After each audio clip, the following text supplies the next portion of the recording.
చంద్రుడిపై మనిషి కాలు మోపినందుకు దాదాపు 5.5 దశాబ్దాల క్రితం అపోలో మిషన్ను నాసా చేపట్టింది.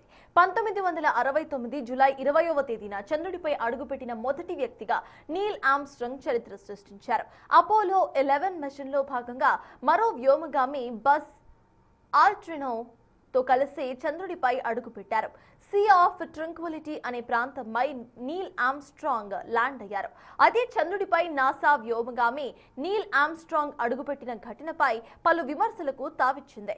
అప్పట్లో నాసా రిలీజ్ చేసిన దృశ్యాల్లో అమెరికా ఫ్లాగ్ ఊగినట్లు కనిపించింది. చంద్రుడిపై గాలి లేనప్పుడు జెండా ఎలా ఊగింది అన్న ప్రశ్నలు వ్యక్తమయ్యాయి. అయితే వ్యోమగాములు జెండా కమ్మను చంద్రుడి నేలపై పాతేటప్పుడు కలిగిన ప్రకంపనల వల్ల అది ఊగిందని నాసా వివరణ ఇచ్చింది.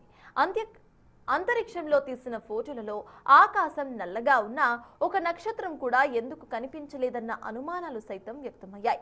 ఫోటోస్లో నీడలు వేరువేరు దిశల్లోనూ ఉండటం వివాదాస్పదమైంది. సోవియట్ రష్యన్పై చెయ్యి సాధించేందుకు నాసా కృత్రిమ సెట్టింగ్ వేసి మనిషి చంద్రుడిపై అడుగుపెట్టినట్లు చూపించిందనే వాదనలు తెరపైకి వచ్చాయి. అయితే వీటిని నాసా ఖండించి అనుమానాలను నివృత్తి చేసే ప్రయత్నం చేసింది. దాదాపు 56 ఏళ్ల తర్వాత ఆర్టెమిస్ 2 మిషన్ చేపట్టిన నాసా త్వరలో మానవ సహిత చంద్రుడి యాత్ర చేపట్టేందుకు సిద్ధమవుతోంది.